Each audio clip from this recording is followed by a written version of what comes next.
Good morning, students.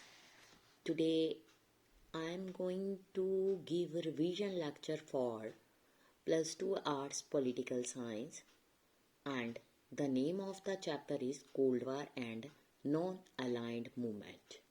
Here today I am going to discuss with you some MCQ, correct their correct answers and explanation of the answer. Here I am going to explain turn by turn MCQs that are very important from CBSE point of view.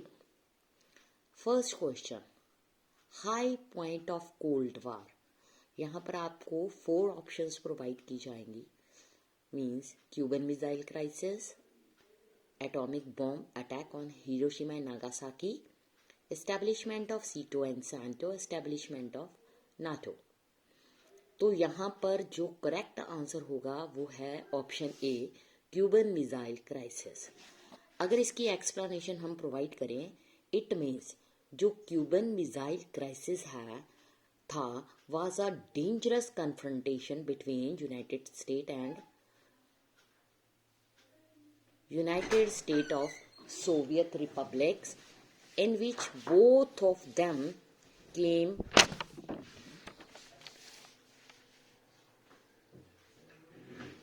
closed to nuclear conflict. Second answer, second question मैं आपको यहाँ पर explain करने लगी हूँ. Cold war is referred to the competition, tensions and series of confrontations between United State, Soviet Union, France and Germany, India and Pakistan, America and Africa. तो इसका correct answer होगा United State and Soviet Union. Here I am going to explain the explanation of the answer. 1945 Allied forces जो हैं उन्होंने defeat किया access power को और उन्होंने मार्क किया end of second world war.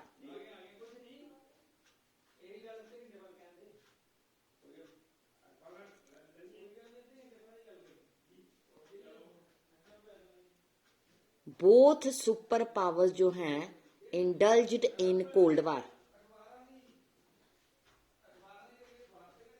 so that they could prove their superiority over the other. Third question, select the correct option for the alliance and the organization it was formalized into.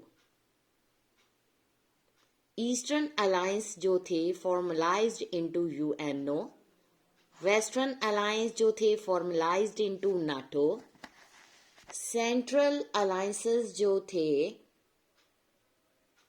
formalized into CETO, and जो Neutral Alliances थे formalized into Peacekeeping Force.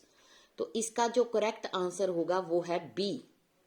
Explanation ये है, Western Alliances was formalized into North Atlantic Treaty Organization NATO, which came into existence in April 1949,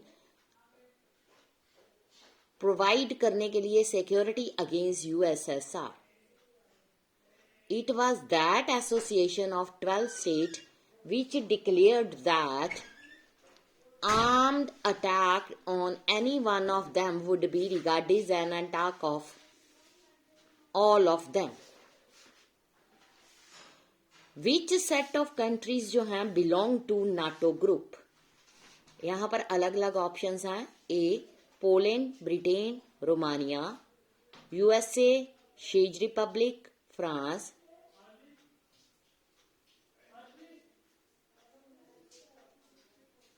United Kingdom, France, West Germany, Spain, France and East Germany.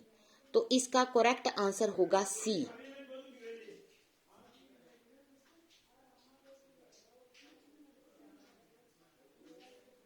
Twelve countries जो हैं उन्होंने part लिया था founding of NATO. Belgium, Canada, Denmark, France, Iceland, Italy, Luxembourg, Netherlands, Norway, पुर्तगाल, United Kingdom, United States. 1952 में Greece and Turkey जो है members of alliance बन गए। बाद में उन्होंने वेस्ट जर्मनी को ज्वाइन किया 1955 में और स्पेन को ज्वाइन किया इन 1982 में।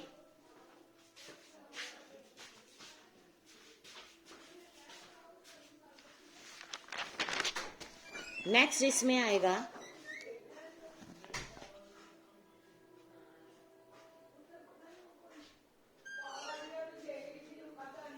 Which of the following statement is true for the Cold War?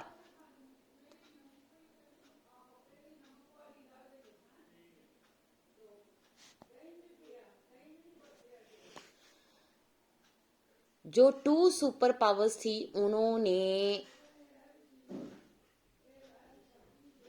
poised for direct confrontation in India 1950 से 53, गल्फ वार 1958 से 62। जो टू सुपर पावर्स थी उन्होंने पॉइज किया for direct confrontations in Berlin in 1958 से 62। जो two super power poise for direct confrontation in Korea 1950 से 53 and Berlin 1958 से 62। टू सुपर पावर्स जो थी उन्होंने पॉइज किया for direct confrontation in Korea 1950 से 53।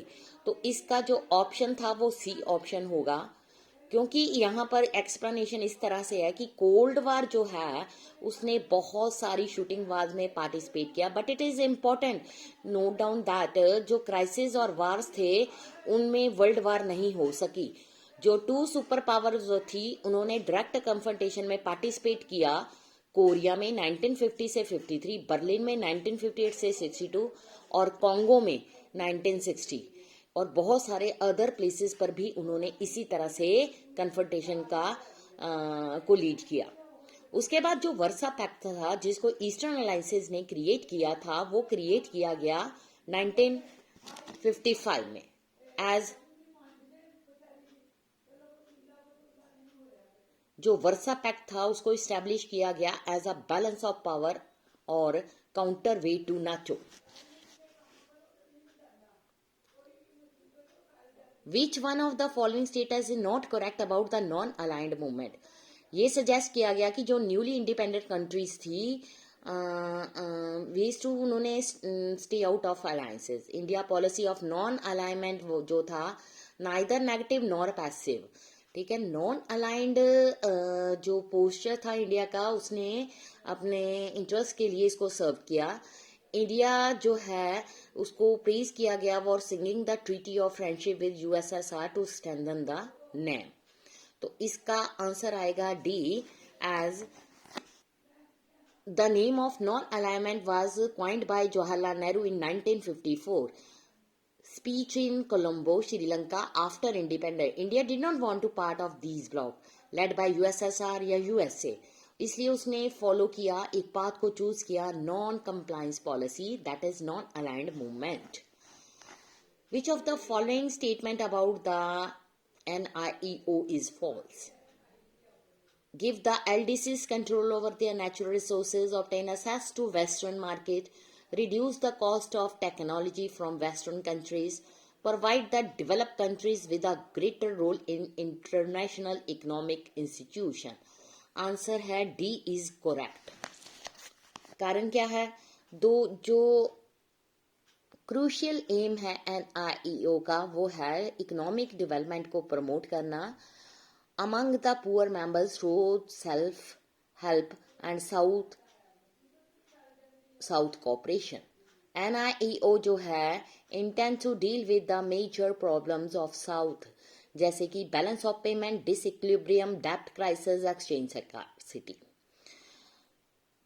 अब उसके बाद जब क्यूबन क्राइसिस जो क्यूबन मिसाइल क्राइसिस थे वो हैपेंड हुए 1962 में, क्योंकि जो सोवियत यूनियन था उसने सीक्रेटली इंस्टॉल करी थी मिसाइल्स जो क्यूबा में to launch the attack on US cities.